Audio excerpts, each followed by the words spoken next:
you, because she had the the recorder and her microphone she was setting up at the panel, because when you go up on appeal, if you have an oral argument, it's usually a 3-judge panel that's sitting up there that you have to address your argument to. And so she was setting up her microphones, and this clerk came running out, and he said, "What are you doing here?" And she said, "Well, I'm just setting up the microphones because I'm the court reporter." He said, "Oh, no, that's not allowed here." So I got up and went over to him. The judge wasn't in the courtroom yet. And I said, "No, we have an order, we have approval to bring her in here." "Oh, this is not going on in my courtroom. This is a clerk. This isn't even a judge. This is not going on in my courtroom." So I said, "Wait a minute. And this is, you really have to know when to be firm." And I said to him, "Now, wait a minute. That's not your decision to make. I have an order. The judge said this is what's going to happen." He said, "Well, I'm going to go back and talk to the panel. Here's the threat. I'm going to go talk to the panel, and they're going to really be mad at you. You're going to lose the oral argument, you know." I said, "Okay, fine. We'll wait." So he went back, and 15 minutes, 20 minutes, and the judge isn't coming out, and he's not coming out, and he came out, and he said to her, "All right, go ahead, set it up." This guy, and then he looked at the attorneys on the other side, there were 2 of them, and he just went, because I guess he's going to have to give the money back, I don't know. But anyhow, we got our court reporter in there, we got the transcript, and the reason it's important, and it is very important, we were on appeal in one of the cases in West Palm Beach, and when I got up to argue my side of the case for my husband and I, 2 of the judges out of the 3-judge panel at different times during the argument stopped and said, the first judge said way in the beginning, he said, "I don't usually ask pro se litigants questions, but I can see that you really understand what you're doing, and I'm very impressed." And then about 10 minutes later, one of the other judges made a similar statement. I got to tell you folks, honest to God's truth, I've got the tape home. Both of those remarks were erased from the tape that was made by the court reporter, so that I couldn't go back in and use it in another case where the attorneys are saying, "Oh, these people are crazy, they're nuts, they're, you know," and they just, it's off the record. But when you hire a court reporter and she comes in and she's working for you, and most of these ERCs are really honest people there because they're trying to make the stenography area of this a little bit different. The stenographers are making very big bucks out there. I mean, you're talking $3.75 a page to get it printed into a transcript in our area. Some areas it's higher, some areas it's a little bit lower. That's a lot of money. The ERCs, most of them charge half of that on a page rate. So not only are you getting an absolute accurate record, you're getting what's called a verbatim record. And I've had judges say to these ERCs, "Well, they can't use you in my courtroom because we need a verbatim record." Well, that's a joke. The only way you're going to get a verbatim record is with a tape recorder. And this is the 20th century. I mean, you're not going to get it with that girl typing there. She's not a machine. All you're going to get is what she catches and what she misses because she's thinking about what she's going to make for dinner or what she's going to do after work. It's gone. And a lot of times those records are just, attorneys go crazy. They pick up the transcripts and they say, "But I know I said this," and it's not there. So you're much better off to have, if you can, a reporter with you who records by that type of device. Yes? Well, this is just to follow up on his question about the older Black's laws. I've got all 6. And you will find as you go through them that there are words that are actually missing in some of the newer editions, so that when you're trying to deal with certain things, it is helpful to go back a little bit. But you also have to remember that the judge is the one that's going to decide what the definition means, so that if you're using those older law books, make sure you define it from the book and tell where it came from. Oh, yeah, absolutely. And it will be helpful if you remember that. And there's also, you'll find changes in the meanings also, and that's due to the change in the English language. Okay? Okay. So that takes care of your question. Thanks a lot. You're welcome. We appreciate that. And one of the other things he's talking about make sure that you say where the definition came from. When I first started out, and Michael and I would go into court, it's very hard to make sure that you get in everything that you want to say at a hearing because you're nervous, The judge is there. It's just a real nerve-wracking, tense type of situation in the beginning. And one thing that I do that I learned from Michael Brown is that when I do motion papers, and you'll see this in Ways and Means, the book that you got as part of your course materials. You write your motion, you make it a page or a page and a half, as short as possible, to the court. This is what I want, A, B, C, and D. And then if you have a whole big explanation that absolutely has to go in there, you add 2 documents.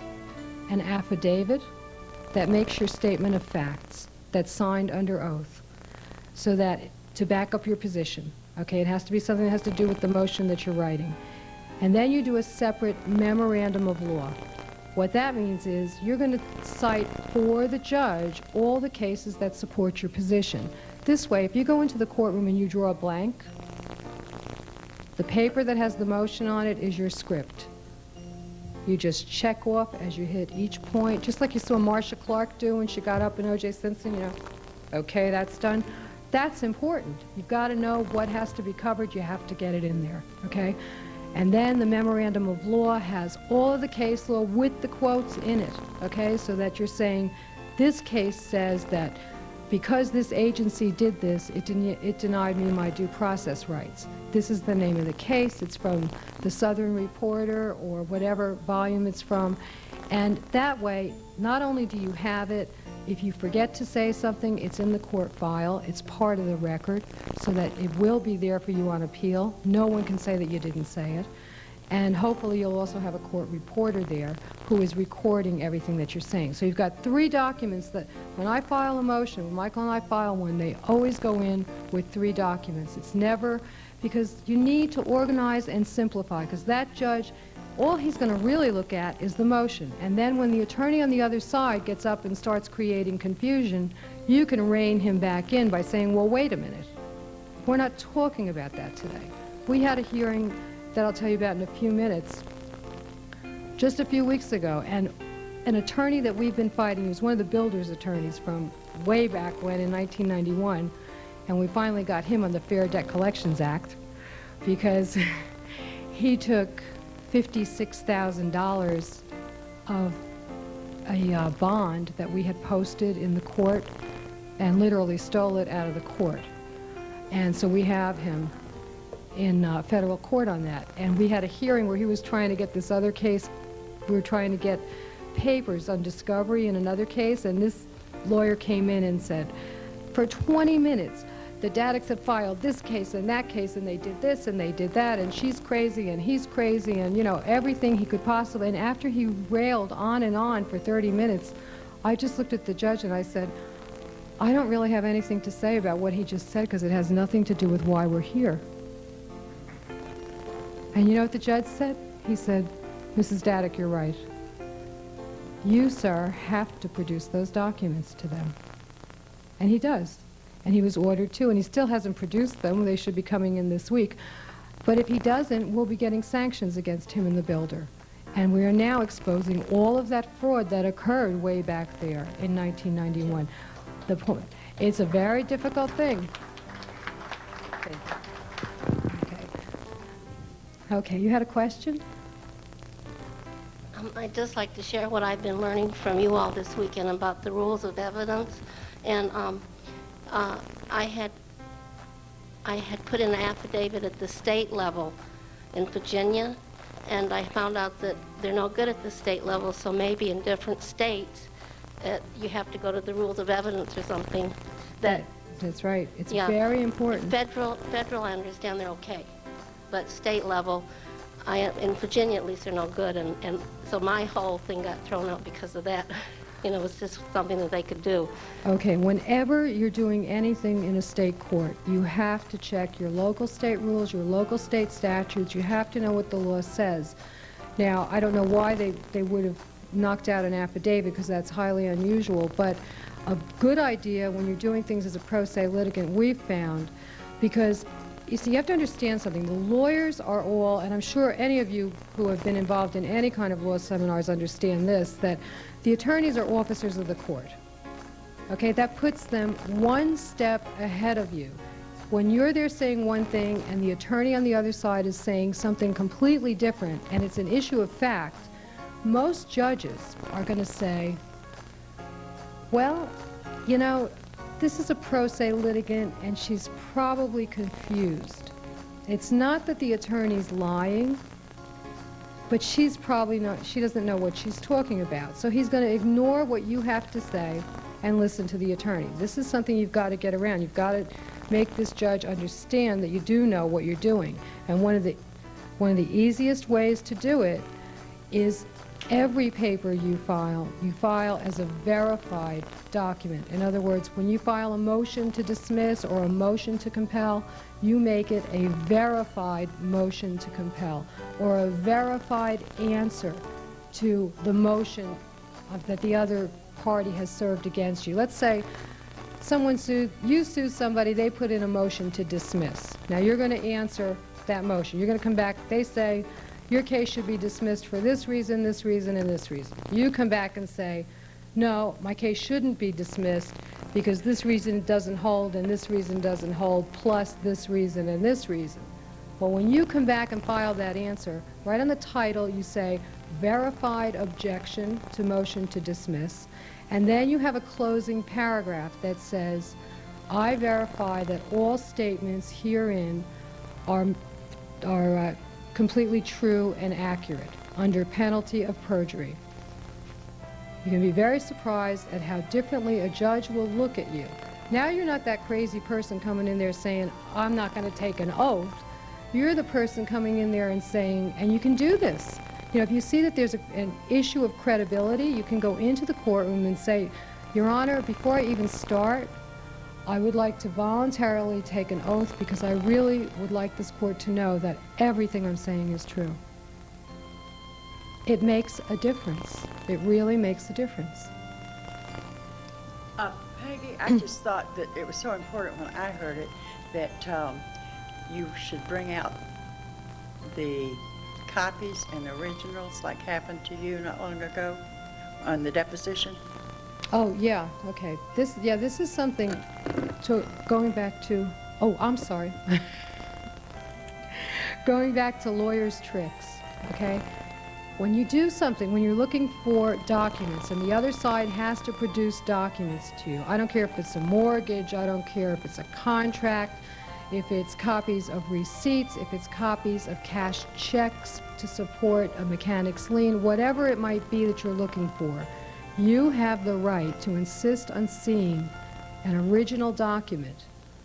And let me tell you something, if you're winning against lawyers, you better make sure it's the original document and you take the copy that they're giving you for your records in one hand and the original on the other side, and you compare them line by line to make sure that there's no changes. Folks, attorneys are not beyond giving you documents that have been altered. We had in that mechanic's lien case that we're still in the courts fighting about, when we asked for copies of checks, and none of our lawyers would ask for this. When we got in there, we said, all right, we want to see all of the original cash checks that show that the subcontractors were paid. And we couldn't get them. And we, in fact, to this day, we still have not gotten most of them. But we got some of them. We got 9 of the checks. And out of 9 of the original checks that we were able to actually see the originals on in the bank after jumping through about 25 hearings to get permission, 9 of them had been altered. They were checks that had not cleared the bank, that had been given to the court as evidence that these subcontractors had been paid.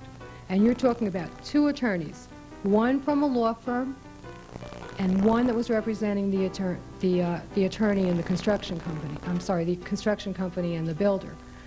They'll do it. So you have to be very careful. You really have to be on your guard. You're not dealing with honest people. You're not dealing with people that are upfront. You've got to change your way of thinking and try to think like the sneakiest person in the world to try to figure out what they're doing on the other side, because boy, I'll tell you, they just keep coming up with new ones. Okay. Does anybody have any questions? Because I'm going to be winding it up. And I was a witness to the case for my midwife. I was a witness for my midwife when the AMA was going after her. They produced, and the problem is, we had never signed a birth certificate in the hospital. They printed my name where it said mother's signature. They produced it in court. For some reason, I don't know why, but then when I wanted to go get that copy of the document, I called the state's attorney, who was the plaintiff.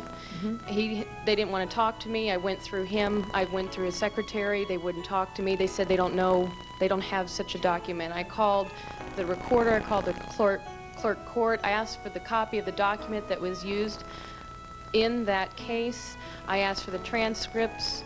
They wanted $200 for the transcripts of the court. Right. I was trying to find the document that could help us. Okay, But this no is one, a birth certificate. This is a birth certificate. No one says there's no such thing as a birth certificate document. They just do it all on computers now. And I said, well, there was one produced in the case. Okay, what you have to start doing is making your requests in writing, Okay. okay? And give them a specific date on when you want that document back. In other words, the attorney that produced it in court would be the first one that I would go to.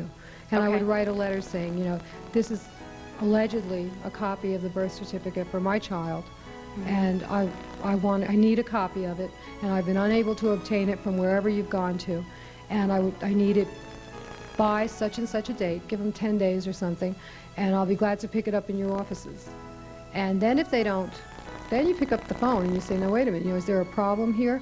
Because you have a right to that information, or they're producing something that just, I mean, where did it come from? It had to come from someplace. It has I to be on called file this- somewhere. I called the state of South Dakota, and I said, how did they get a hold of it? And he said, there's no document that exists. Everyone kept denying that there's a document that existed. I said, well, it was in court. And did you go to the clerk's office in the county Yeah, I went to the courthouse? clerk's office. And there's nothing on file there? They have nothing in file. And when I asked for the exhibit from the file they showed me, it wasn't there. Oh, yeah, I would really talk to me about that Okay. later. Ladies, I hate to break this up. Oh, well, Peter. I go upstairs for 20 minutes, and the whip stops being pressed. All of this, are we still on? Oh, you are. Can we help you, sir?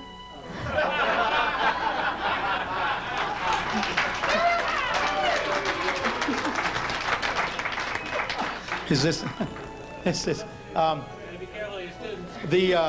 The lady's question was, and I quote, "Can we help you, sir?"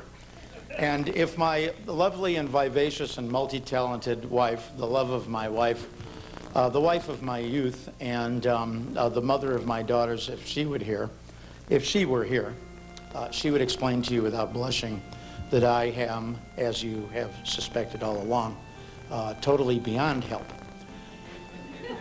That being said, our dilemma is we have the constraints of audio tape. Now, a lot of this is going to be on the video. We're still running video, but the audio tape is long since expired, and our ambassador, Robert Fox, is laying prone in between his equipment tables, trying to figure out how to rescue all of this information from the memory hole.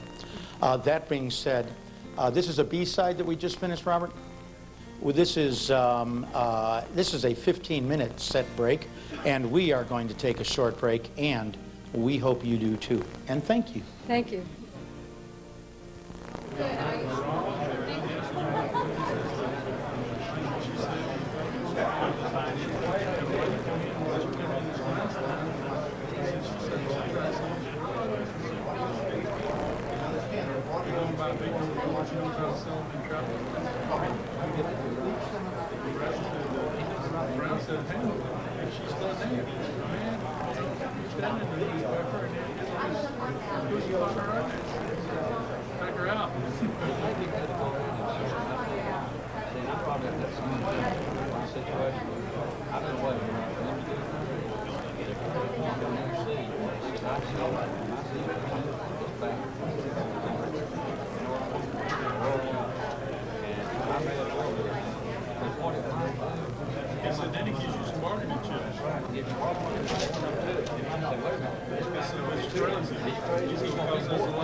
We're living in stress, man. It's a hell of a lot of stress on it. We're wondering if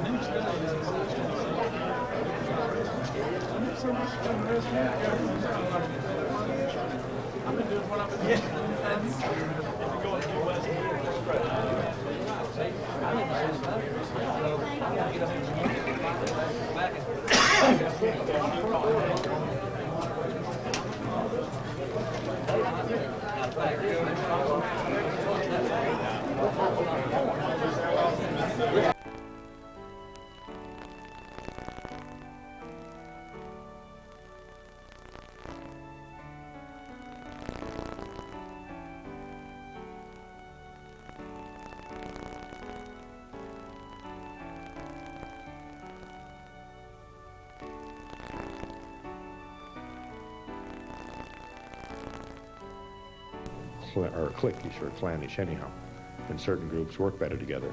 The objective is to get as much experience.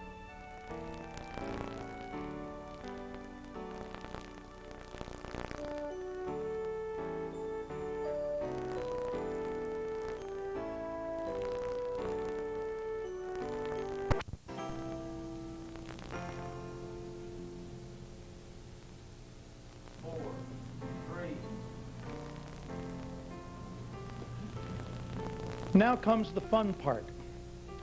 The great thing about being the rainmaker at Erwin Rommel School of Law is I get to stand in a courthouse of ideas. In one corner of the courthouse is Mr. Connect the Dots himself, our Field Marshal, Michael H. Brown. And in the other corner of the courtroom is our next speaker. Mr. Rogers essentially presents the spiritual side of the law.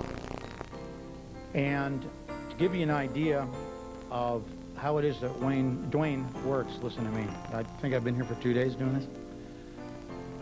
There's a war story, legendary or true, in the Patriot movement from about 12 years ago. A woman in Indianapolis, Indiana, was diagnosed with terminal cancer. And she stumbled into a health food store looking for an alternative and struck up a conversation with the clerk, who directed her to Bernard Jensen's book, Tissue Cleansing Through Bowel Management, which led her to purchase a colonic irrigator. And to make a short story very, very long, 11 years later, people from 10 states were coming to this woman's house in a subdivision in Indianapolis, Indiana, to be cured of cancer. And ultimately, as you might expect, and when she opened the door, the Blues Brothers were standing there with pistols. And they placed her under arrest, and the charge was the unauthorized practice of medicine. And she came to one of our early mentors, Dwayne and my early mentors. He had a teaching class, a 5-day class for people with legal problems. And when she explained her problem to our mentor, he said, "Lady, you belong in jail." And she said, "I paid good money to hear this." And he said, "Ma'am, your problem is cancer is the copyrighted trademark of the American Medical Association. Do you have a license from the AMA to practice medicine?" And as her eyes started to open, he said, "I don't know what you're going to do, and I don't know what you should do. But if I were you, I would immediately cease and desist treating cancer, and I would start treating consumption and the burning ague like Moses taught you in the book of Deuteronomy." Now, there are 4 commissions in the New Testament, and they are heal the sick, cast out devils, buy a sword, and preach the gospel.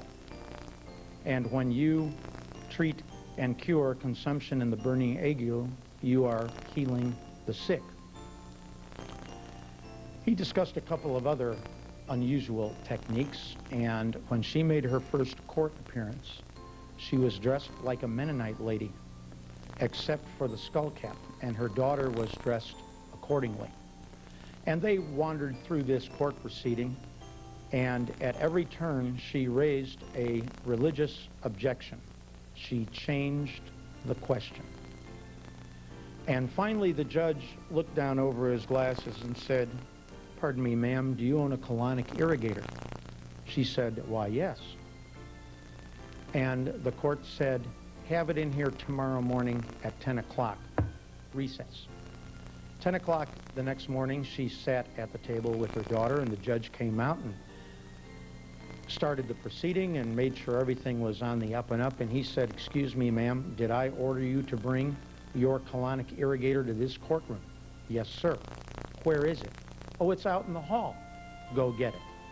And they wheeled it in through the courtroom. This is old Indiana courthouse. You ever notice how the courthouses are just like Catholic churches? There's a communion rail, and there's the high priest up on the altar, and you have to have the altar boy or the priest intercessor to deal with the guy. Okay, you got the picture? So anyway, she and her daughter, and they had gone through the lawyer thing, and she said, I can't hire a lawyer because, why can't you hire a lawyer, ma'am? Because Jesus told me not to. And this judge was old enough and smart enough to have sidestepped that and thought he could slam dunk her later. And they wheeled the irrigator inside the bar of justice, and the judge stood up and said, "Take the cover off." And as her daughter grabs on a four-wheel table, 4 wheels on 4 legs, as the daughter grabbed the wheel, the table legs, and cranked this thing, Mom grabbed the bedspread and just pulled it off. And the courtroom angel was with these 2 women this day, and this colonic irrigator did a perfect 360-degree turn. On each side of this irrigator was the same bumper sticker. Now, you understand, the day before, this woman said, "Excuse me, I don't treat cancer. I treat consumption and the burning ague." Well, these people testified to the fact that you treat cancer. Well, they probably testified to the fact that I'm a Republican. They're wrong about that, too. And then it was bring the irrigator in. So the judge stands up, and on each side of this colonic irrigator was the same bumper sticker. The bumper sticker said, "Jesus saves." And this judge picked up the gavel and said, "Dismissed." And he was in his chamber like Harry Houdini. Now, legendary or true, it is said that this prosecutor scrambled in and probably said, "Your Honor, our brethren in the medical union invade upon us in the legal union to shut this babe down because she's in our brethren's lunch bucket. She cures cancer for 5% of what our brethren treat or control cancer for." And probably what happened is this old circuit court judge in Indiana looked up and said, "Mr. Prosecutor, if you think I'm going to become a footnote in the Harvard Law Review because you're too stupid to see what's coming, what you need is another judge. If you think I am going to preside over a transcript that allows this woman to stuff the first Article Free Exercise Clause of the United States Constitution down your throat until it comes out your posterior, you are living in a dream world." The case is dismissed, and Mr. Prosecutor, when you close the door, don't let it hit you in the butt. To this day, you can find this woman in the suburbs of Indianapolis, and she does not treat cancer. She treats consumption and the burning ague because Jesus told her to.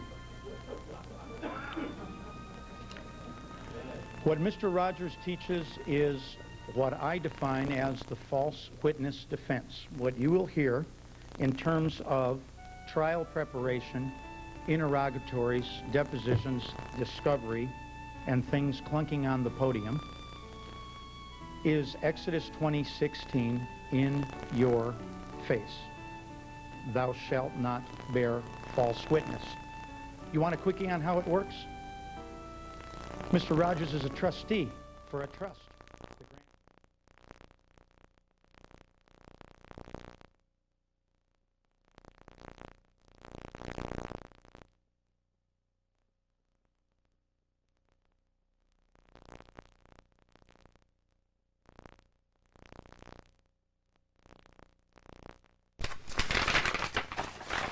4 is the right number, Bob. So far, so good. Let's see what you did with the postage. What? Now you see, Peekskill? That's the way you should have done it.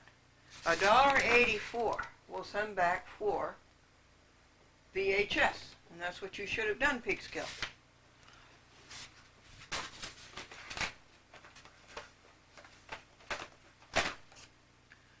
October 25th, that's correct. November 8th.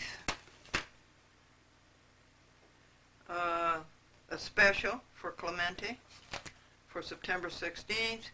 And November 29th, Nassau. Okay. Bob Clement, you get an A. But you get a flunk on cable casting. The Chat with Glendora was not cable cast on Friday the 13th. So we've done 3. Let's go for 4. This is a heavy one. And it's sent priority mail. And it comes from Santa Fe. And it costs $9.30. And it was sent to P.O. Box 416 White Plains.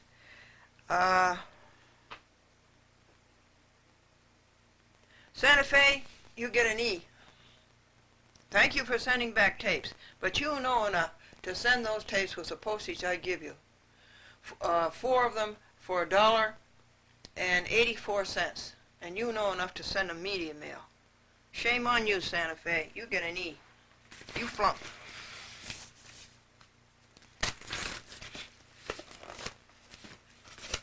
It's a nice box, though. Sending them to White Plains. And then White Plains charges me. I don't know if White Plains did charge me.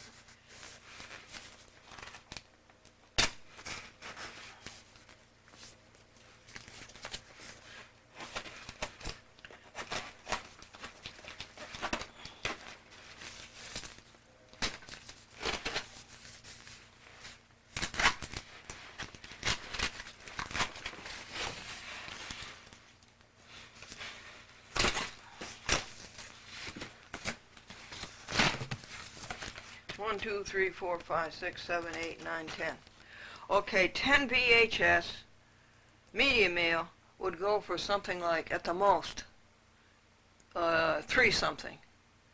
$4, we'll say. And so this costs $9.50, and that's bad. Let me see the dates on them. November's correct.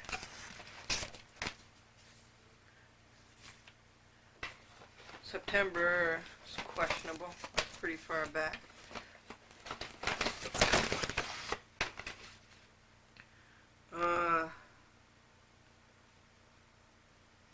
October, okay, maybe so if they're sending back 10.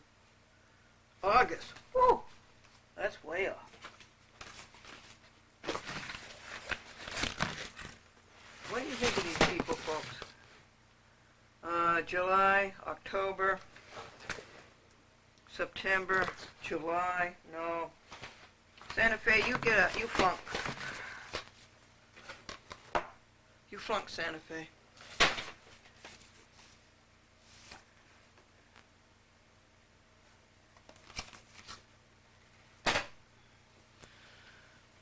But we should give Santa Fe credit. I don't know if they cable cast them. She doesn't tell me. She doesn't call me up and tell me if they cable cast them. This is only the first tub out of 3 tubs. This is number 5, $2. That's a pretty good price. That's Time Warner Cable, Schenectady. Well, that's good. That's Chris Cook. Chris Cook gets an A. Chris Cook, you get an A.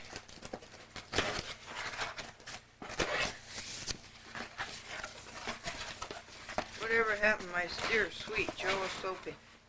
Joe Soapy, where are you?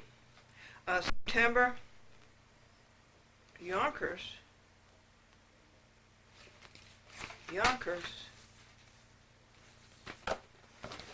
Why does it say Albany? Okay, misreading. There is no return address on here. It should say Yonkers, but it isn't. Okay, Yonkers, I think you're going to get an A. But you're very, very late. It took you a long time to do this. Yonkers, September 28th, September 14th. Okay. Broken tape. Well, that's always suspicious. We'll check it out. First edition. October 12th. Broken tape. They need a replacement.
That's the first 5 of them, folks. What do you think of all this?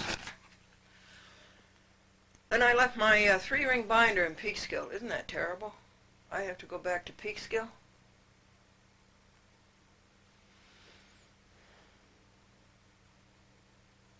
And it had all of the jokes on it. Can you think of any of the jokes for this week?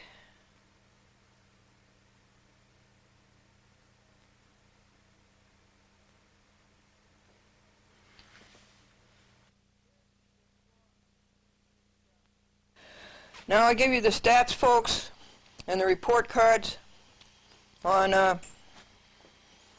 packages 6 through 10. Carrie Crams, I want you to repeat after me 5 times. You can send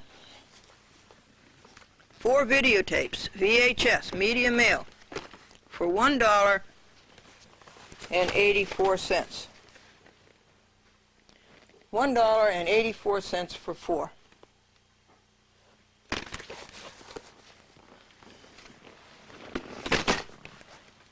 You spent $2.22. And I sent you the postage, and you spent $2.22 twice. It's your postage, and that shouldn't be. Now Poughkeepsie, so Carrie Crams, you get a C. And Poughkeepsie, Raj and Heidi, you get an A. You sent back 4 tapes, and you sent them back with the postage that I gave you. So you get an A, Raj and Heidi in Poughkeepsie, city of Poughkeepsie. Kevin Bailey, I want you to repeat after me, Kevin Bailey, 4 times. You can send back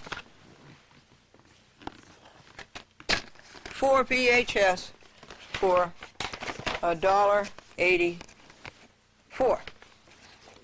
You took my $1.84, Kevin Bailey, and you sent back 2 VHS. So Kevin Bailey, you're lucky to get a C. But at least you get a C because you did return the tapes. Lori Galgano's tape came in for RCN. And we've emptied 1 post office tub. Did I tell you about the man? He got a Cocker Spaniel puppy from his friend, and he came out of his friend's house with a Cocker Spaniel puppy in his arms, and he met another friend of his, and he says, "Hey, Joe, what do you think of this Cocker Spaniel buddy I got for my wife?" And Joe said, "That's not a bad trade."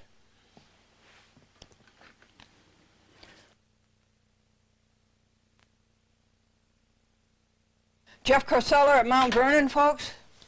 Mount Vernon High School and all of his high school kids taking his course, they get an A. He sent back the envelope that I sent him. He sent back 4 tapes. He used my postage. He used it correctly, $1.84. So that's an A to Jeff Corsella. And kids, tell your teacher that you want that A counted into your grade on your report card.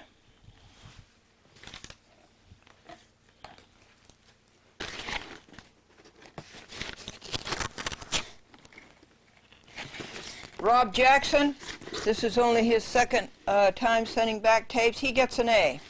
He used the box that I sent him. He used the postage that I sent him, $2.70. And he sent back 7 videotapes.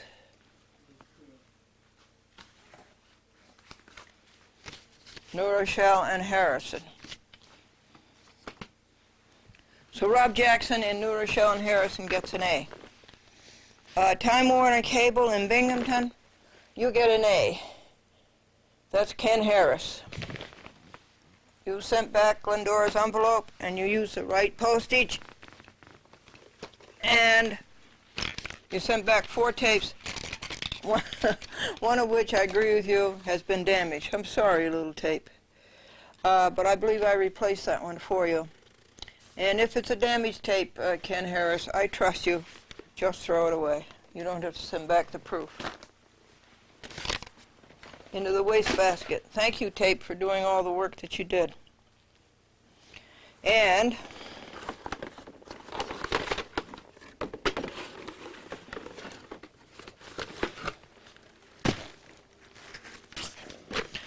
Los Alamos, Jean Jeanreau, sent back 7 tapes, 4 of them A Chat with Glendora, 3 The Hidden Truth. She used my postage, but something went wrong, because she had to add 60 cents of her own, and 3 cents. That's not right. That's not fair. She shouldn't have to do that. You think it's the zoning, Franklin? He thinks it could be that. But anyway, Jean Jeanreau, you get an A. Jean teaches 2 classes in video at the high school. She says it's too much, but she wouldn't give it up for anything, I don't think, because it's so interesting. And Bronx, I don't know, I have to conclude that Bronx is the administered the most poorly of all of the public access systems I'm on. That's 36 of them. I tell them over and over again, you know, here they use priority mail to send back a VHS when they could use media mail. And look what it cost them, $6.30. I will tell you what it should have been. They sent back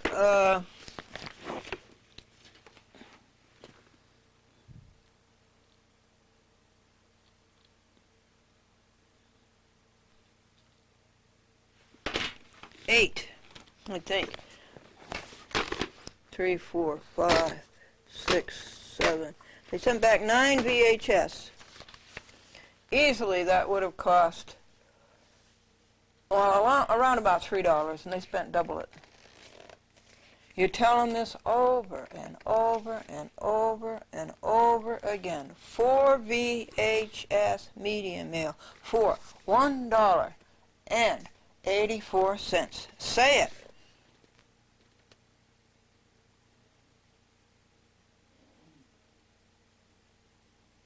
Diane Barretto and David Jenkins. Say it. I don't like to see you spending your money. And we emptied the second tub from the U.S. Postal Service, which used to be the United States Post Office. Okay. Did you know about the great classical music enthusiast? Beethoven was his favorite composer. And this enthusiast visited Beethoven's grave, and he heard the Ninth Symphony being played. He sort of heard it coming out of the ground, and it was being played backwards. Then he heard the Eighth Symphony, and that was being played backwards, and the Seventh, and the Sixth, and the Fifth, all the way down to the First. He said to the gravekeeper, "I don't get this." He says, "Here I am trying to listen to these Beethoven symphonies. They're all being played in the reverse order in which they were written. They're all being played backwards." And the gravedigger said, "Well, don't you understand? He's decomposing."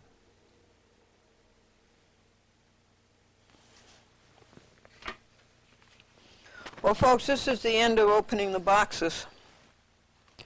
This is the last 5. What would that be? 11, no, 16 to 20. 20 boxes. Okay, this is from Queens Public Access. Use $3 of my postage, and it would have cost $1.42 to send back this 1 VHS. So Omar at Queens Public Access TV, you get an F. You flunk sending that priority mail. And I sent you a box. Shame on you, Omar.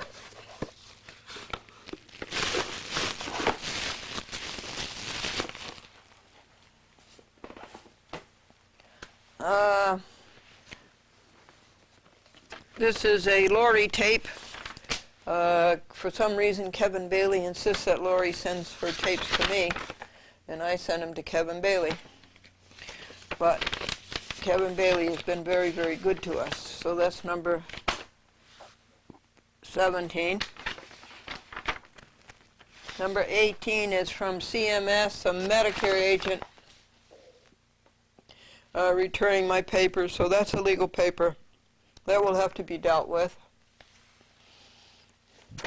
And number 19 is a check from Mellon Investment Services.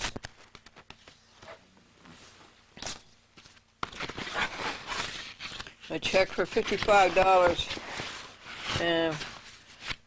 because I sold the Chevron, Texaco Chevron stock after I brought Texaco to justice and got rid of Peter Bajur. Finally, that got here, and that took him, like 3 months. Mellon, you're not good, and you took too much money out, but finally you got it here, and we thank you, Jim, if you hadn't taken care of it personally, and that's not your job. Your job is management. And now, I'm going to get up and move this chair and show you the first class in mail.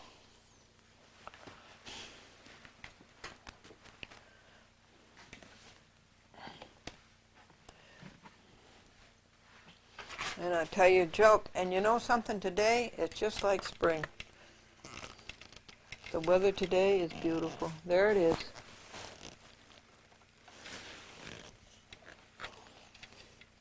Look at all that work. All first class stuff. And we emptied the third bucket from the post office. And the bucket to its right is the throwaway bucket. I should throw this all away, I think.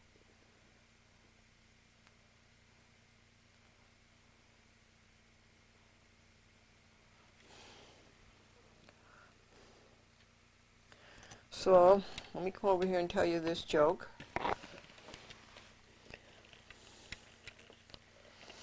You got to do something with these plants, right?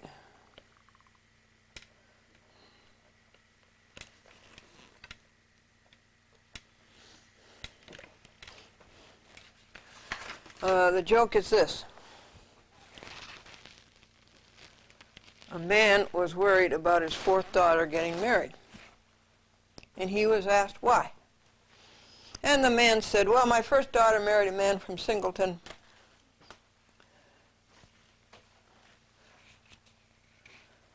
Missouri, and they had one child. And my second daughter married a man from Twin Oaks, New Hampshire, and they had 2 children. And my third daughter married a man from Three Rivers, Michigan, and they had 3 children. Well, why are you so worried about your fourth daughter? Well, she's going with a fellow from the Thousand Islands.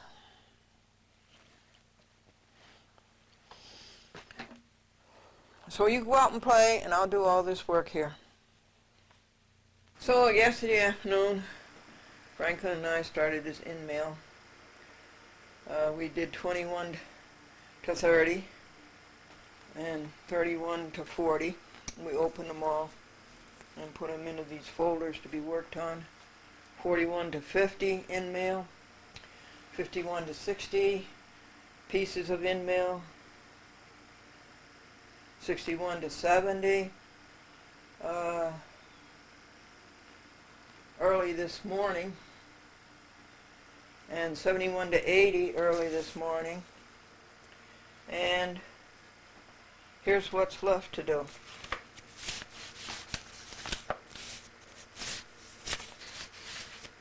It's going up to, looks like 91 to 95, 95 pieces of in-mail. It's taken about 5 hours so far just to open the in-mail. Now, in addition to that, we did a legal paper. We finished a complaint against a judge named Schroeder, Chief Judge of the Ninth Circuit. I'll be reading you that momentarily. And here's another legal paper. All this is one legal paper. It's Omnibus 14. And it's going to be Herculean because it has to incorporate Omnibus 10 because Gone, the United States District Judge so-called in Cleveland, failed America. It's going to have to incorporate Omnibus 11 because a judge named Copenhagen in Charleston, West Virginia, failed America. And it's going to have to incorporate Omnibus 13 because the United States District Court in Atlanta failed to do its duty to America.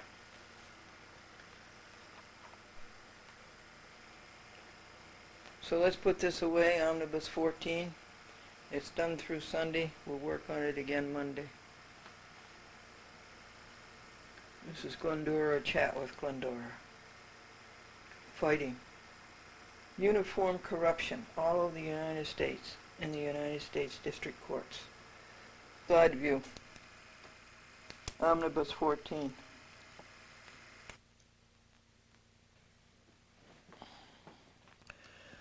Now, a chief judge should be able to read a caption.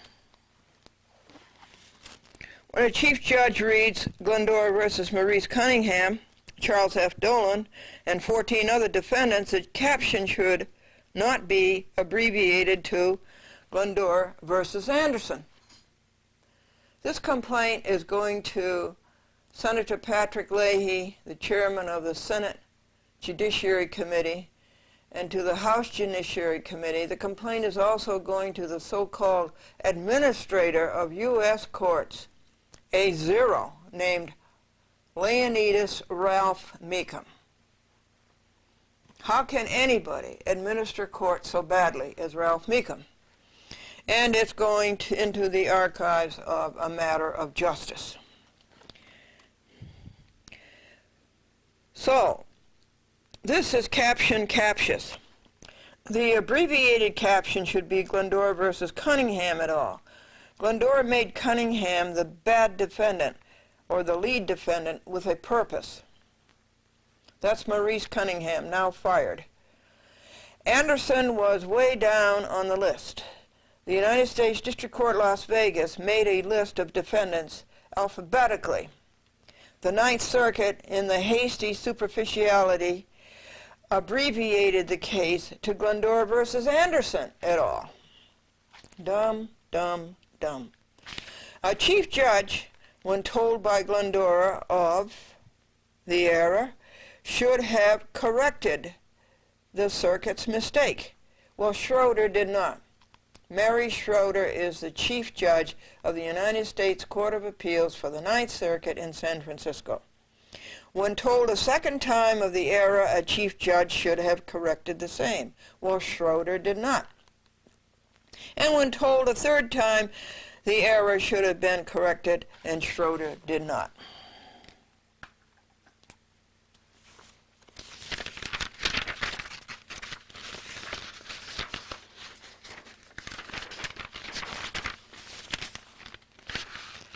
When told a fourth time, ibid.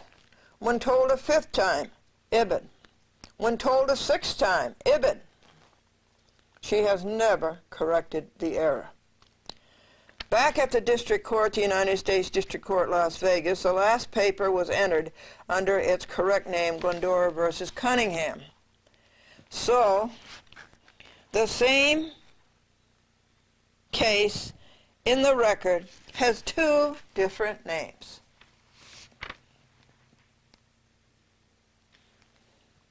This is what Title 28 U.S. Code Section 372C1 mentions as, quote, unable to fill all of the duties of office, unquote. And further as, quote, conduct prejudicial to the effective and efficacious administration of the business of the courts. These people don't know that the business of the courts is justice. They don't know that. Count 2 against Schroeder. A chief judge should know enough to attend to a petition for rehearing. Schroeder does not. She completely ignored Glendora's petition for same. Count 3 against Mary Schroeder, Chief Judge of the United States Court of Appeals for the Ninth Circuit, San Francisco. When a chief judge is sued, the same should know how to handle a lawsuit. Don't you think a judge should know what to do when the judge is sued? One answers the complaint, judges, and opposes the motions, judges. One doesn't boomerang it in the mail like a kangaroo court and pretend she has not been sued. Then, when the appellant's brief is served and her defendant appellee, as defendant appellee, she should responsibly oppose with an appellee's brief.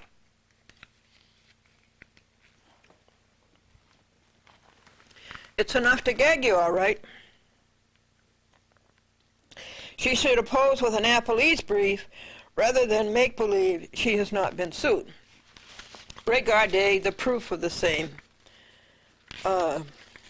pages 5 through 6. And I have already read you this.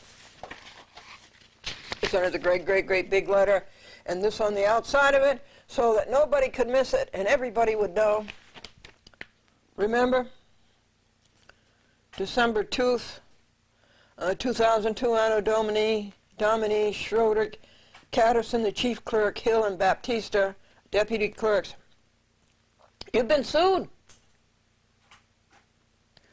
Are you so unfamiliar with how to handle a lawsuit that you don't know?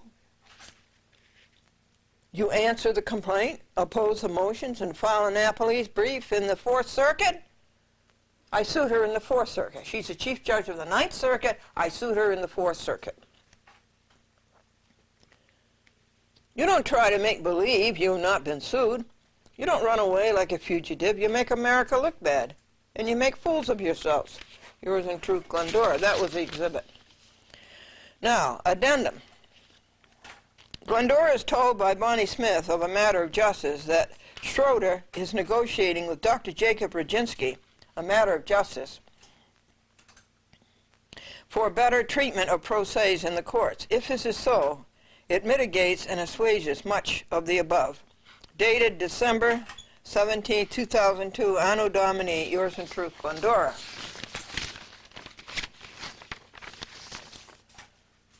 A man was given an adorable Cocker Spaniel puppy. And as he came out of his friend's house with the Cocker Spaniel puppy in his arms, he met another friend. And he said to his friend, "Hey, Joe, what do you think of this Cocker Spaniel puppy I got for my wife?" And Joe said, "That's not a bad trade." Now, Douglas came home from work, dejected, and his wife says, "What's the matter, dear?" And Douglas said, "They gave us aptitude tests at work today, and I flunked." And his wife says, "That's dreadful." And Douglas says, "Yeah, it's a good thing I own the company." And why do geese fly south in the wintertime? It's too far to walk.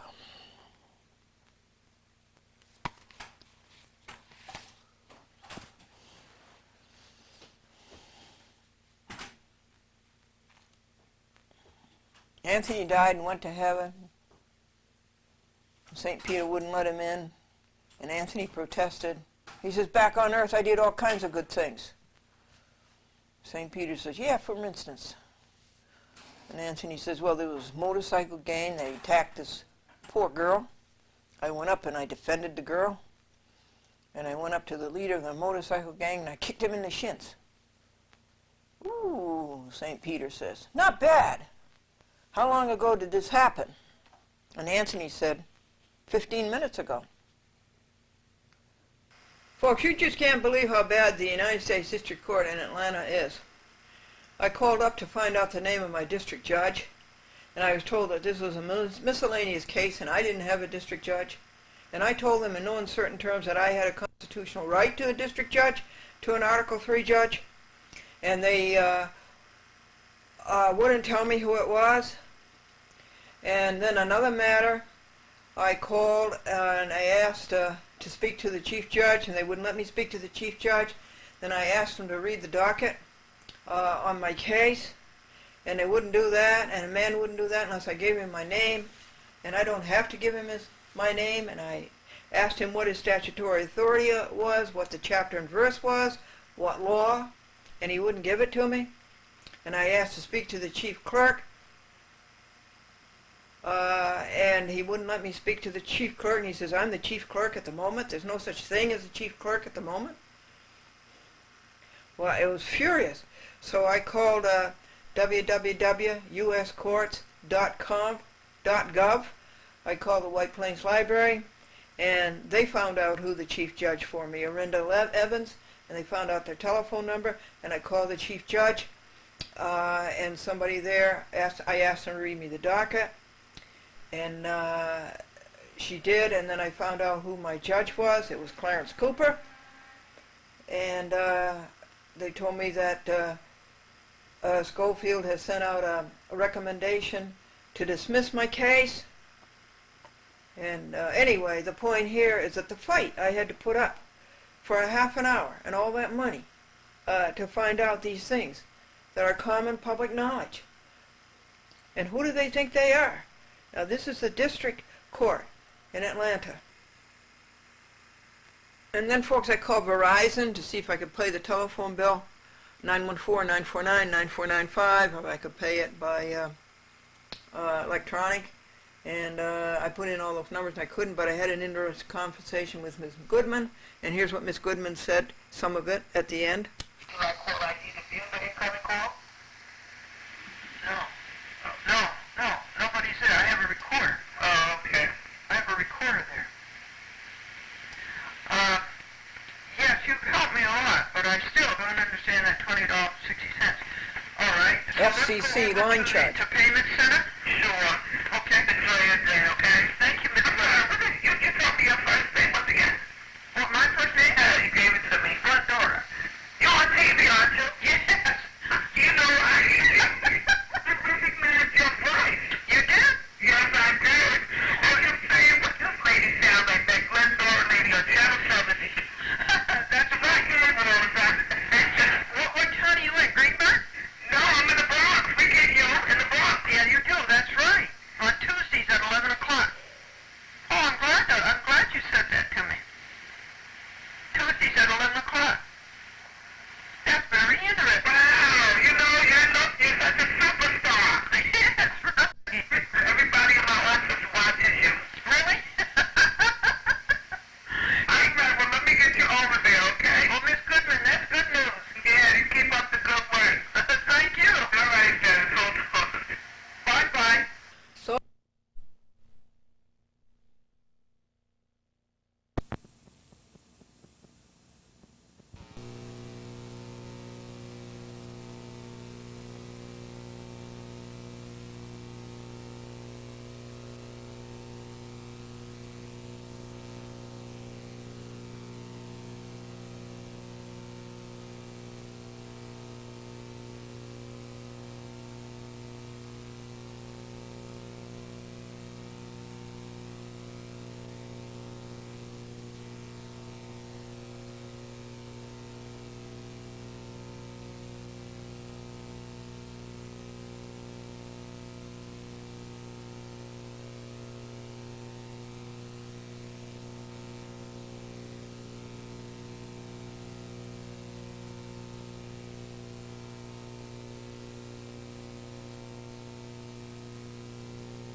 four 949-9495, if I could pay it by electronic.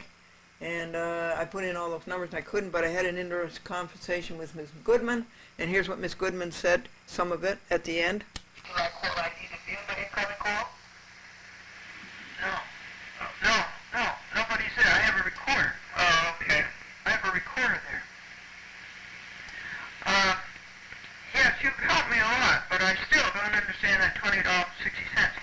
All right. So FCC line charge. To payment center? Sure.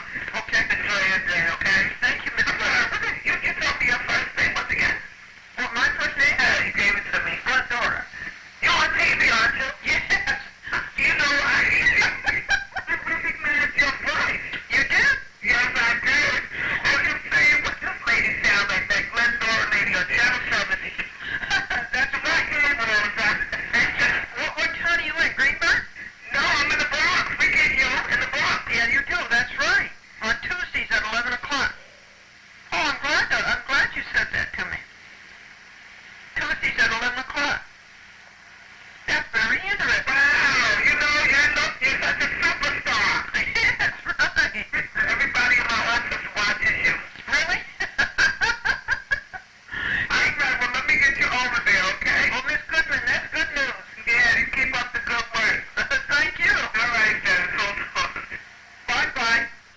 it was an afternoon of fury, paying 914-949-9495, once to MCI and once to Verizon, paying Huntington 631-425-0304, paying a bill on that, and yet that's not the final bill, and the phone is turned off. And then Comcast sold my stock and sent me a check, and I didn't want that, so I had to...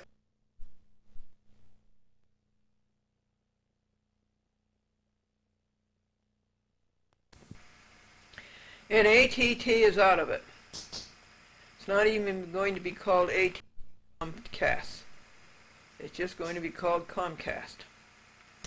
And so, the stock had to be sold. And that cost $25. And it cost $25 to buy Comcast.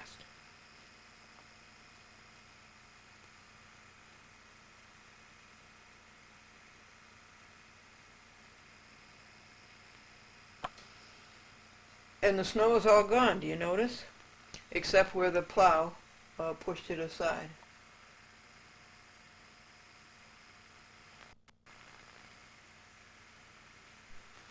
And there's the huge pile of work over there. Huge pile. United States Court of Appeals for the Third Circuit, Philadelphia to Glendora.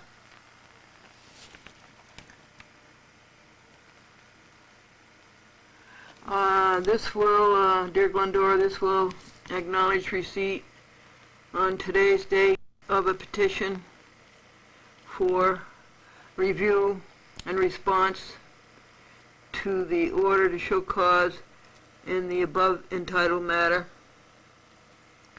complaint of judicial misconduct or disability, but I say it's both. The petition for review has been sent to the respondent judge, who may respond within the time specified by Rules 6 so-and-so, Rules of Judicial Council, which are all obstructions of justice, and you will be advised. Glendora says received 12/18. Hooray. Glendora brought the Third Circuit to its knees. They did wrong, Glendora caught them, and they ran away and hid. They're all getting around to saying that I won't be able to file. They won't allow me to file any more complaints against bad judges. How's that for Americanism? Case where Charles Dolan was afraid to show me the books, records, and minutes and shareholders list because he obviously was cheating. And, you know, the same thing, AOL, Time Warner, and Enron.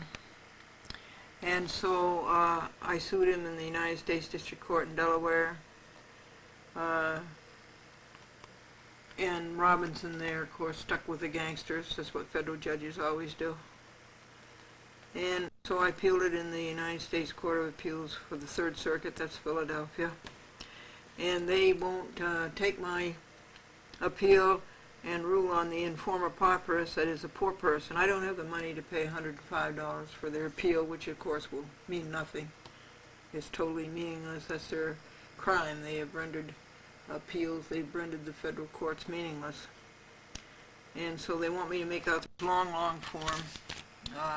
And it's all illegal. And every other circuit takes a 2-page form, and they've got pages here. They want to know everything about Franklin. Well, Franklin says he will not comply, and there's no reason he has to. I'm the one who's the poor person. And so they want us to do that, and we won't do it, of course. We sent them the proper sheet. And anyway, look at the date on this. It was November 7th, and it was received here. They want an answer in 10 days, and it was received here on December the 12th. So that's another crime by the Third Circuit, United States Court of Appeals, Philadelphia. It's kind of interesting, though, that this is an original signature by the chief clerk, Marcia Waldron. It's actually by her and not a deputy. Well, that's sort of a collector's item. And I think that's it. We'll get this off to them. They corrected the caption.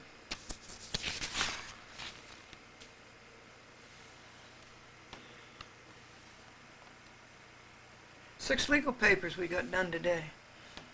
6 legal papers. The other 3 are being worked on and won't be read to you until they're completed. But this one's complete.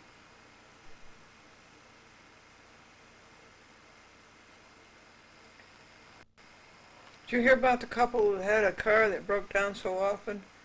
They bought themselves the perfect second car.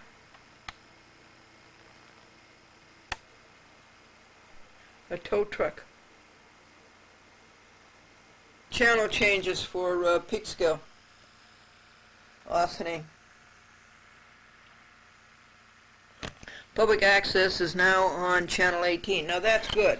Prima facie, that's good. But I've never known Cablevision to do anything for public access that they didn't have to. So I suspect that it's going to be worse for us for some reason. This is because of digital TV. Digital cable TV. Well, folks, this is the end of the week and the end of the reports for the week of December 16th. We thank you, God, for such a nice week. And there's legal papers that are being written. Our Omnibus 14, outrageously Herculean. The thieves of the medical industry who prey on sick people. The cheaters, the doctors, the hospitals, and the ambulances. And Mediacom opposing their motion to dismiss, and opposing the recommendation of that crazy Schofield in the Atlanta court, who was out and out a traitor to the United States District Judge. And then over here, other than Katie, cute as can be, it's very warm out today. Very, very warm. And this is the first day of winter, you know. We're going to be through with those long days of darkness of November. The days are going to start getting shorter. This is Mellon, Investor Service. They're all a bunch of incompetents or just crooked. They sent me a second check for the Texaco stock. And it is not mine, so I'll send it back. They sent me one. $56 is all I got when they took out their piece. I think it's terrible what they do. And then renewal at Queens Public Access. They wanted it in by yesterday, December 22nd, and it didn't even arrive until December 18th. Here are some criticals that I will do and read to you. Miscellaneous courts. Denver,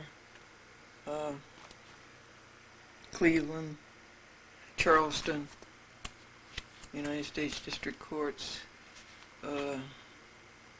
another fight for right by Ethan Book, and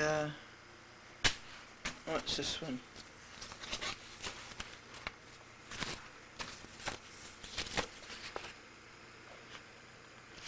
Denver. That's another crooked United States circuit judge. And then I have to write the appellant's brief for Glendora versus Charles Dolan and Cablevision for my postage.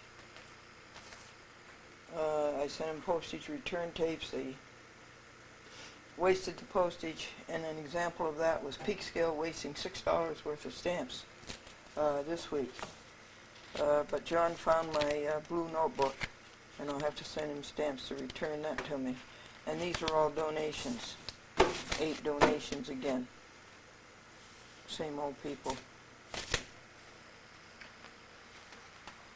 Animals and veterans, and then preserving Social Security and Medicare. So that's what's to be done. And we ought to part this week with a joke. In about 5 minutes, the editing is going to start making the masters and making the dubs. Those are the priorities every other Saturday. So what's the joke? Lawyer to the judge. I want a new trial on the basis of new evidence. Judge, what's the new evidence? Lawyer, I just found out my client has another $10,000. This is Glendora, chat with Glendora. We love you. You are precious. You are important. You are all important. You have been blessed, and you can be perfect.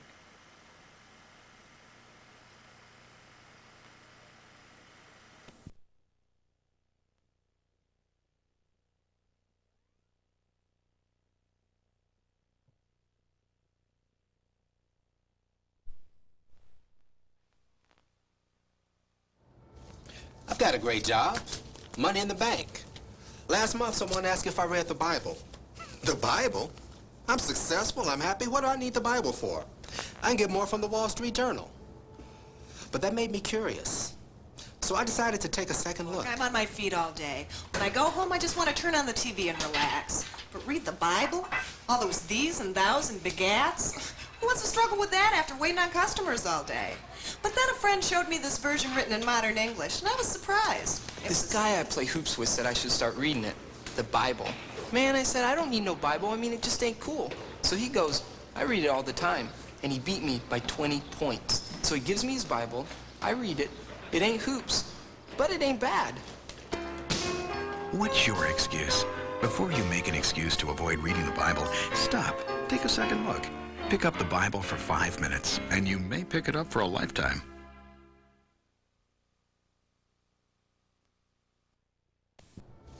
I've got a great job. Money in the bank.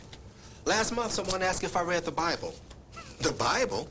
I'm successful. I'm happy. What do I need the Bible for? I can get more from the Wall Street Journal. But that made me curious. So I decided to take a second look. I'm on my feet all day. When I go home, I just want to turn on the TV and relax. But read the Bible? All those these and thous and begats? Who wants to struggle with that after waiting on customers all day? But then a friend showed me this version written in modern English, and I was surprised. This guy I play hoops with said I should start reading it, the Bible. Man, I said, I don't need no Bible. I mean, it just ain't cool. So he goes, I read it all the time. And he beat me by 20 points. So he gives me his Bible. I read it. It ain't hoops, but it ain't bad. What's your excuse? Before you make an excuse to avoid reading the Bible, stop. Take a second look. Pick up the Bible for 5 minutes, and you may pick it up for a lifetime.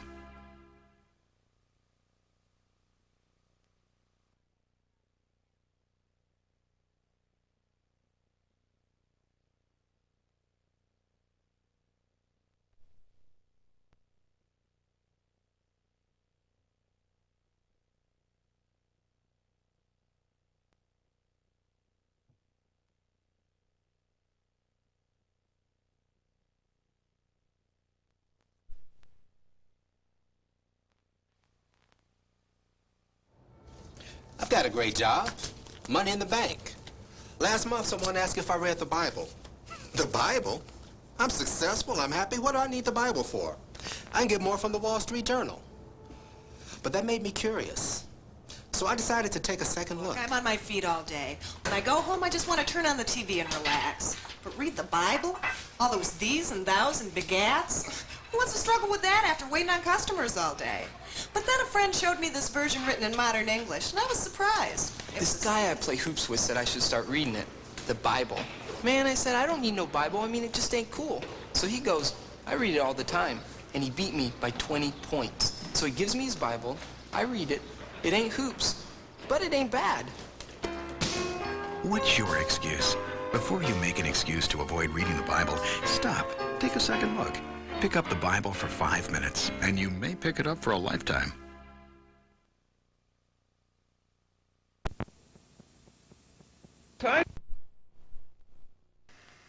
Promo, public service announcement. I didn't play it 3 times by mistake.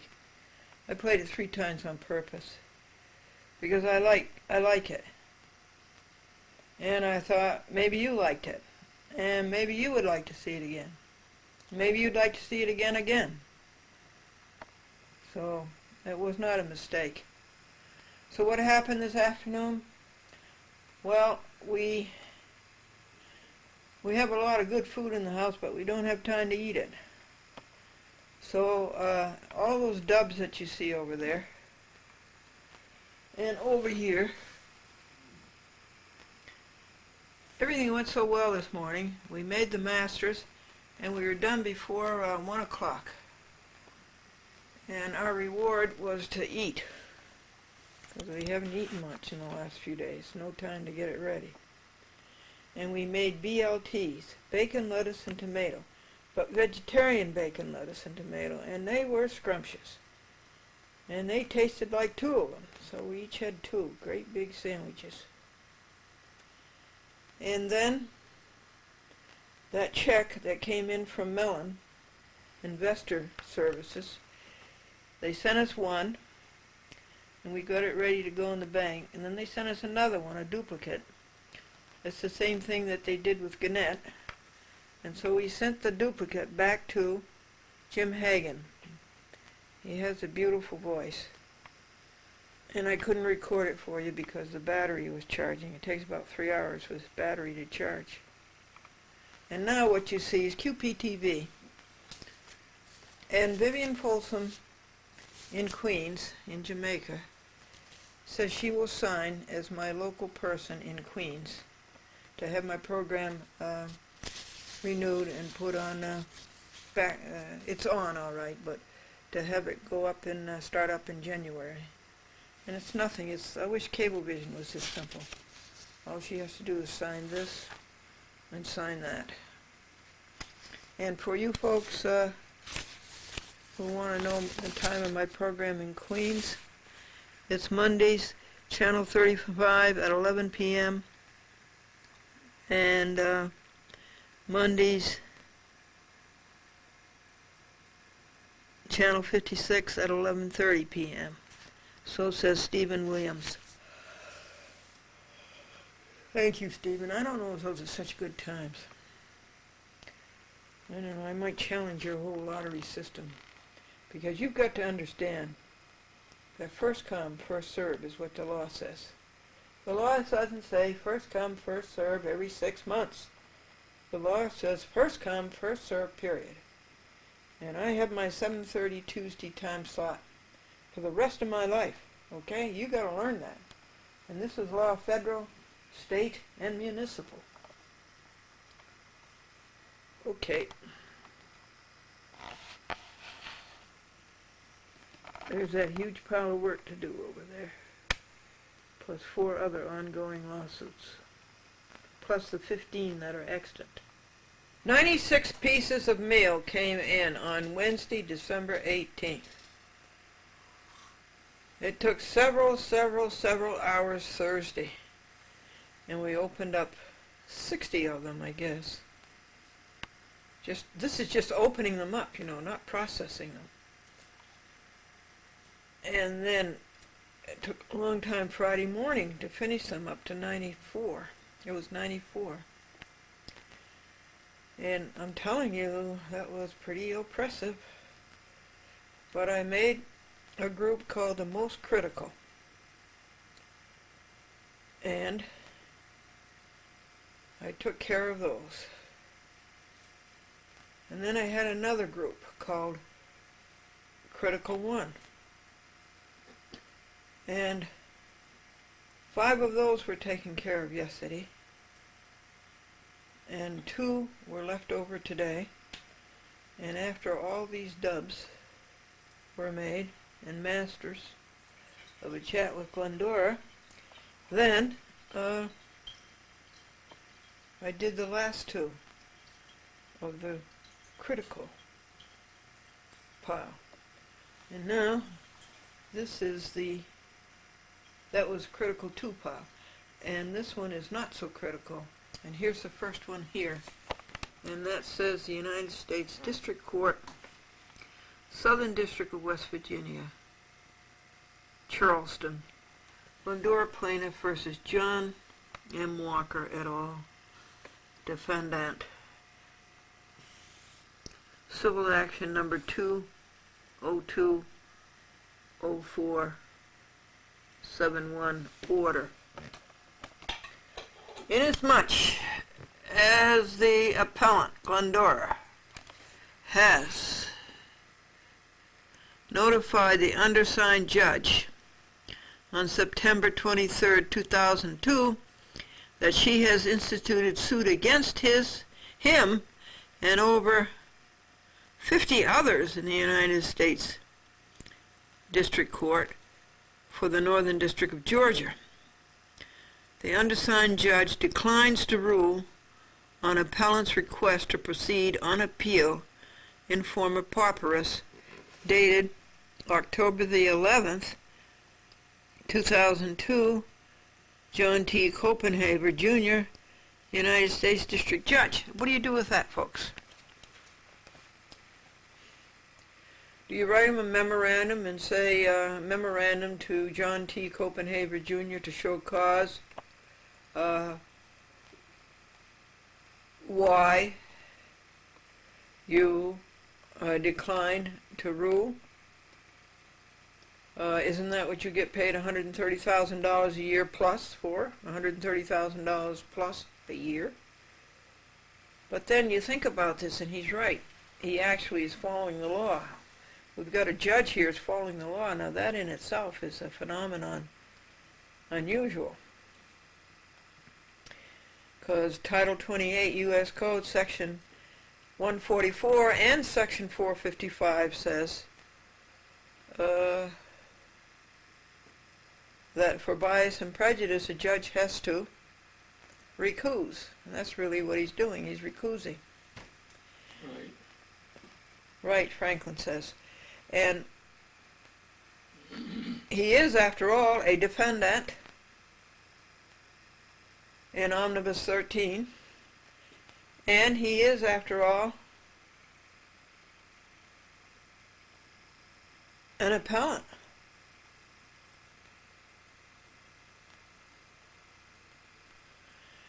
In the United States Court of Appeals for the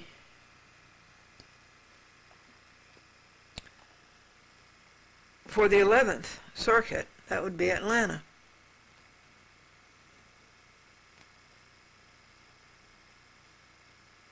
I guess. So I guess he's doing right. So that matter is closed.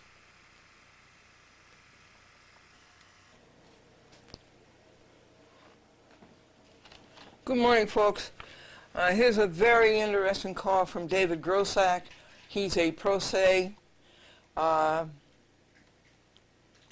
promoter. He does a lot of pro bono work. He works against the crookedness of the U.S. Attorney and the U.S. Marshal and the FBI.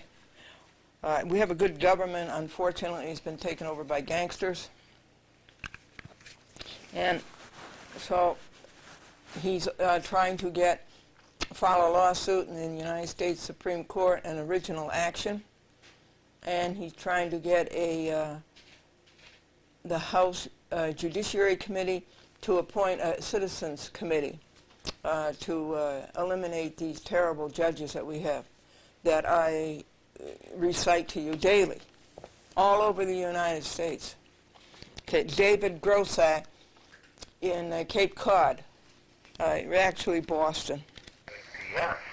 That's a very good joke, Glendora. This is David Grossack. I'll tell you what I'm doing.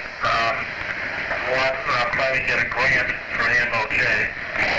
A matter of justice. I've been on TV and in the newspapers. I sued the largest bank in Boston for false arrest for a customer. They wrongfully got him prosecuted for bank robbery they didn't commit. They held him in jail for 29 days when they realized the mistake. And I've been on 2 TV stations and the major newspaper for it. I've also been trying to keep strippers out of jail. Get medical treatment for vehicle from getting fined for unauthorized law classes. So get a full plate. And I urge you to do the protesting and mobilizing was necessary. Thank you very much. Good for you, David Grossack in Cape Cod, Boston, Massachusetts. Yeah. Yeah, Glendora, yeah. I gotta tell you, you can't put this.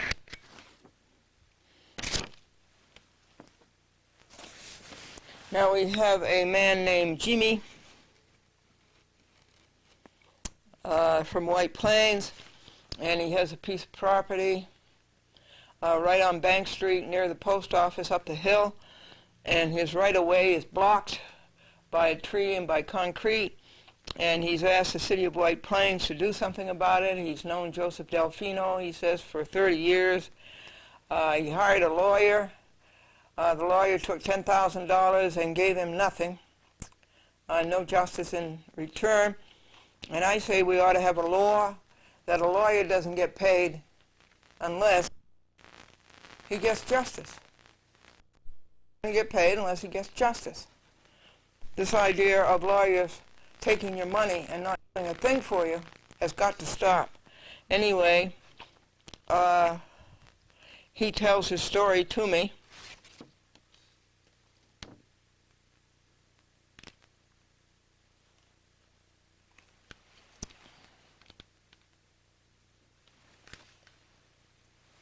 I'm going to turn off the recorder.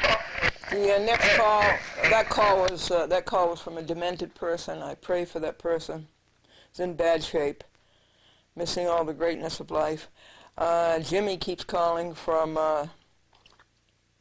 Suffolk County, Smithtown, and all he ever wants to know is where does Glendora get her jokes. The answer to that is Glendora tells so many jokes that people are always telling her jokes. Her family told a lot of jokes. She inherited a lot of them, and she writes some of the jokes. And now we go on to Franklin's brother Vincent, who just died at over 90 years old.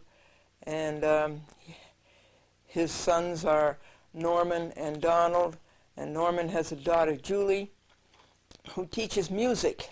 She's a school teacher in Venezuela, a bad place to be. And so when we called Donald, she took the call for us because Donald and Janet are away.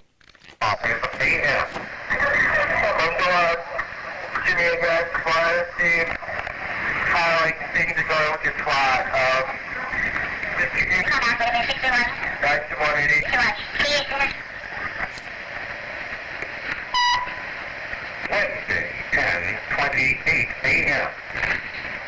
Franklin, Glendora, hi. This is Julie, Don and Janet's daughter. I'm in Houston.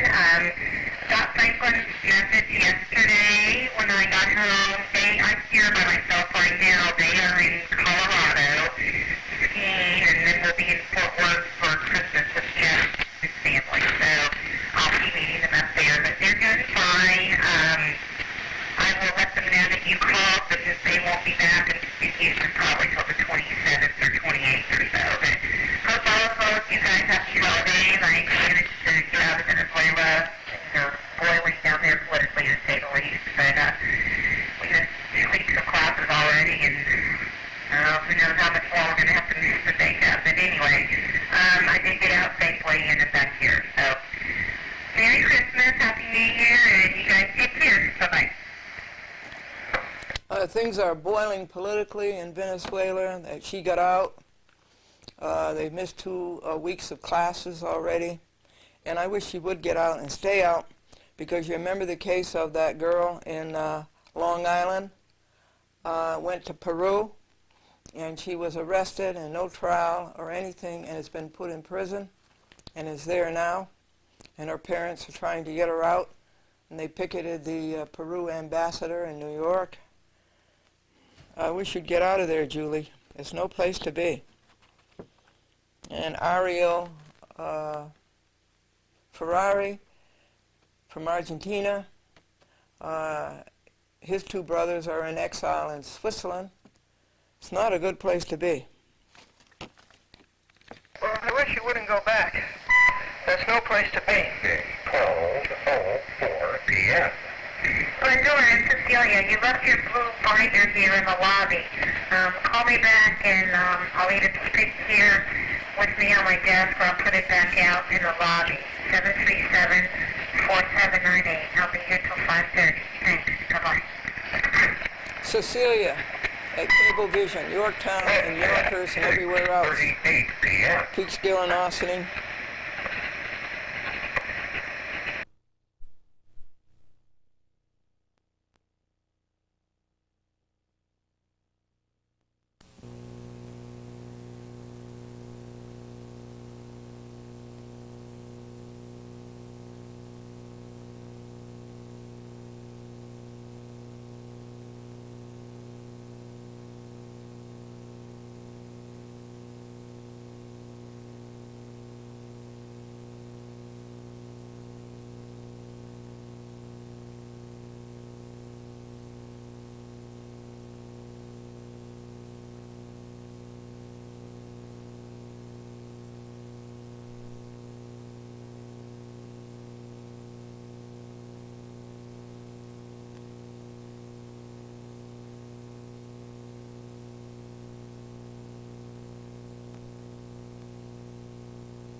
Systems, and now Cecilia has all of them. 7:48 a.m. Today is Thursday, December 19th. The time is 9:16 a.m. This is Ann Slater calling from Bassett Brothers Medical Center. His message to Mr. or Mrs. Franklin Bureau. If possible, could you please return my call? I'm calling in reference to account number 400-6789. My number is 845-437-3021. And once again, that message is for either Mr. or Mrs. Franklin Bureau. Thank you. Now that's Vassar Hospital. They want us to pay $900. And this was a case where Franklin and Glendora decided to donate their bodies to New York Medical College in Valhalla. And the funeral director, Jim, told us that if you die at home and you don't have a doctor, then there will be an autopsy. Well, then the body's no good for the medical school. So to prevent that, we tried to make a doctor contact for each of them, so that would, so the medical school could have the bodies.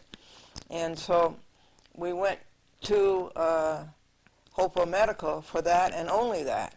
And right away, Franklin was kidnapped, and against his consent, an ambulance was called, which ended up costing $600, and he was taken to Vassar Hospital in Poughkeepsie, and a couple of pacemakers were put in, one a temporary, and his lung was punctured during the process. He stayed there over 10 days.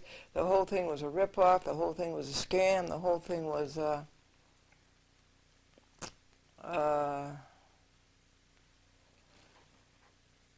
medical greed is what it was.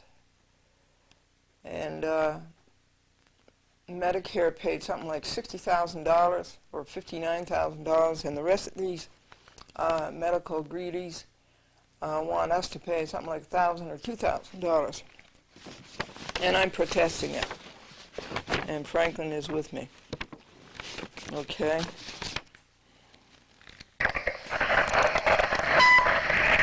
Thursday, 8:47. Hi, Glendora, Cecilia.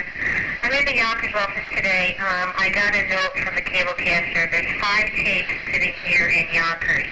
And he says he already sent out 4. The reason why, I guess, he says there's postage here, but there's no envelope, so I have to track down an envelope to send back 4 of your tapes. So if you have any questions, give me a call, 378-4521. Thanks. Bye-bye. Big problem, cablecaster. No envelope. Oh, my goodness.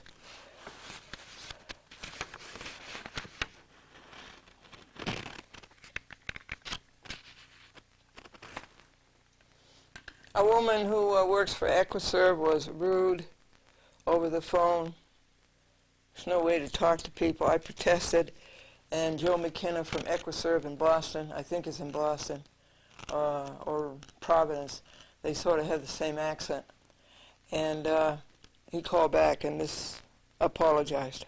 516-367-4080. Have a good day. Call me. Bye-bye. Glendora. Friday, 1. In that room. 6 p.m. My name is Joe McKenna. I'm calling from Equiserve Trust Company. And so I'll let you know we did review the call, and we did find that our representative did not actually do what she was trained for, and I do want to apologize. We are going to counsel her and let her know when someone asks for a supervisor to go ahead and immediately get a supervisor, and to be more polite and more understanding about somebody's feelings about items such as giving her social security number and whatever. Lorna usually does a good job, and for that reason, we probably will only counsel her on this, and we did warn her though a further infraction like this would result in her termination. If you do have any questions, please don't hesitate to give us a call, and my name is Joe McKinnon, and thank you very much. Friday, 1:49 p.m. Hey, Dora, it's Denise. Calling back. I want to let you know what we did. The tip that you gave me was a different symbol. It was CMSA. You see AT&T dropped their name. Whatever's going on between AT&T Comcast, they say it's a merger, but then I don't think it is. And so I had to sell the AT&T stock because they don't own cable companies anymore. And that's the only reason I wanted the stock, in case I had to sue them about their cable operations. And so now you have to buy Comcast stock. So we asked Denise, Carl Ancesara, Federated, to sell AT&T on Friday and to buy Comcast. Cancel the other one and put in this one. There should be no problem doing it. We caught it right away. I'm sorry, I get nervous because I don't like putting in these orders and then having a mistake. It's very, costly to do things like that. You bought it for $23.64, and I'm sending down to security receipts a request to have the certificate sent to you. Bye. Have a Merry Christmas, and I'll talk to you. Bye. Next call's from a couple of little kids. They're cute. Friday, 7:13 p.m. this Glendora show. We were just watching about the birds in the Walmart parking lot, and I was really, when I say the birds, I have to say it's a great show. I really was interested in finding out more about the schedule, and if you give me a ring at 52-3479, that'd be great. That's one of my old lines, my show 604 and they said that, thanks, have a nice day. Thank you, Glendora, for your time, and we hope to set up the show, and very, very inspiration, because they can see the birds in the Walmart parking lot on camera for 200 minutes.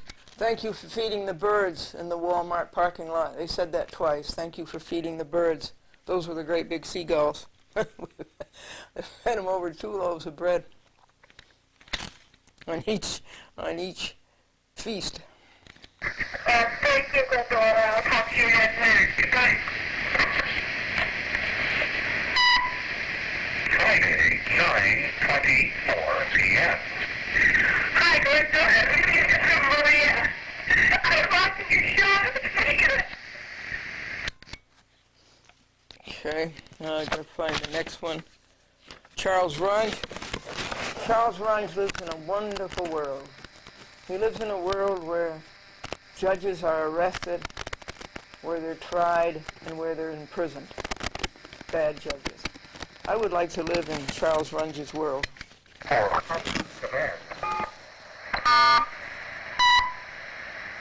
Why do geese? End of. What? Legal? No? Hang on, 3/4. Thursday, 11:14 a.m. Hi, Glendora. Hi, Charles B. Runge. I think you're going to get a call around the holidays. Everyone's coming back to Glendora, and they're really good news. Hopefully soon we'll be into that gigantic money, and it's going to be really good for everyone who's working with my assistants or friends, and it's going to be fantastic. Anyway, yeah, as I said, everything is coming back. The help that you've been giving me is providing me with most beneficial assistance to my work, and I'm absolutely thrilled. I'll try to get back in touch with you another day. It's probably around 12:30 afternoon on a Saturday. I should finish this up because I'm very, very busy. And like I said, everything has become fantastic. I'll get back in touch with you. Thanks for everything. Bye now. End of messages. Charles Runge has done work on the terrible situation of child pornography. And he's brought many suits.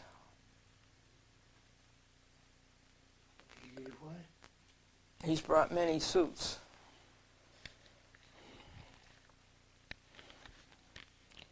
He brought you into it?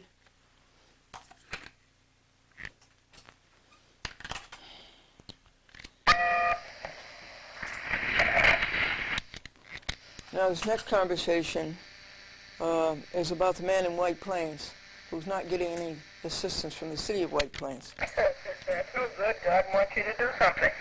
Yeah, I'm just driving. That's Jimmy out in Smithtown.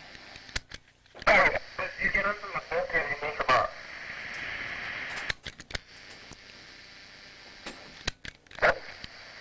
What? You write them in a room. He asked me if I wrote my jokes in a room. I live in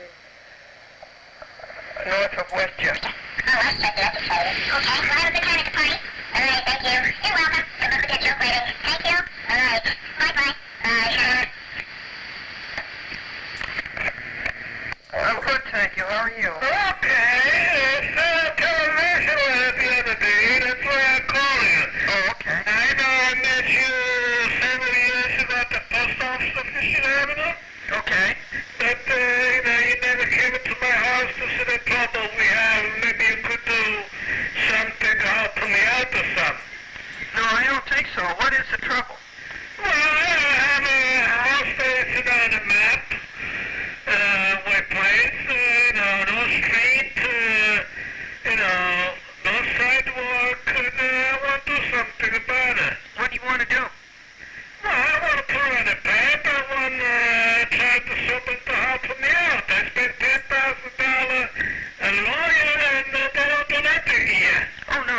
anything. That's right. You never should have gone to a lawyer. Yeah. Well, that's why I saw you the other day again, and I called you to see maybe you will be interested to do something. And what did you have in mind? Well, I have to see if somebody will come out to help me. You know, because I've been disabled since 75. Now, last year I had a couple heart attacks, and Shayla had a bypass. You know, I lost my wife, we are divorced, and I'm all by myself here. And the neighbor's not so good, and the city don't do nothing about it. Once they give me the runaround, they've been giving me the runaround for the past 10 years. Yeah, they do. What's the location, Thomas? It's off Baker Street and Fairfield. What street? Fairfield. Fairfield and what? And Bank Street. Bank. Oh, Bank Street. Yeah, it's two little houses on the corner of Bank Street and Fairfield. Right near the post office? Yes, up on the hill on that side there. Oh, it's up on the hill? Yeah, up on the street, it's Fairfield. Fairfield is about 500 feet. And what's wrong, or what's the problem? I have a sidewalk, I have a 9 feet right away, and right now they block me. I'm blocked in by fence, trees, and like I said, I spent $10,000 on this lawyer, but he gave me the runaround also. Today, tomorrow, and Delphine, I know Delphine for the past 26 years. Well, what's the name of the lawyer? The lawyer is Joseph Scuderi. How do you spell it? He's working with Mr. Khan. How do you spell it? Scuderi. Joseph Scuderi. Yeah. Okay. This is White Plains at 175 Main Street. 175 Main Street. Yeah. Mm-hmm. It's no. So he just took your money and he did nothing for you. Well, we started a Sula Gangster City in 1994. And it's still going on. We're still waiting for... Who is the judge? Well, the judge at the time it was Silverman.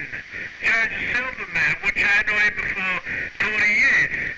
When he was a young kid. Really? Yeah, but he's no longer judge, so we're waiting for another judge and everything else. But the city is so slow. Joe Delfino, I know him for 26 years. I couldn't get a hold of him. I call him almost every day. Nobody called me back. They give it the runaround. That's why I saw you on television the other day. It says, let me call and say, you know.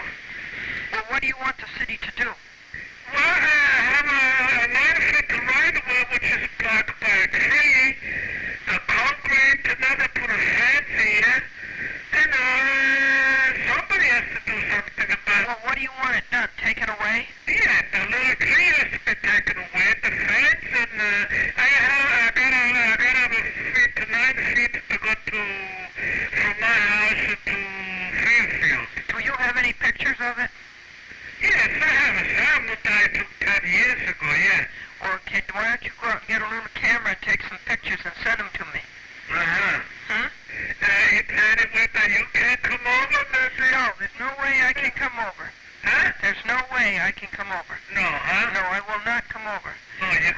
But, can you take pictures of it? Uh-huh. Can you go get a little camera? Yeah. And take some pictures of it? Yeah. And send them to me? Uh-huh. You want my address? Well, I can't write English. That's the problem. That's why they give me the runaround. All right, you take it down to the post office. Yeah. Where you live. Yeah. And you tell them you want this put in Glendora's box. Uh-huh. And you'll have to pay for that. Yeah. As this being sent a letter. Uh-huh. So if you want to get the pictures and have them put in Glendora's box,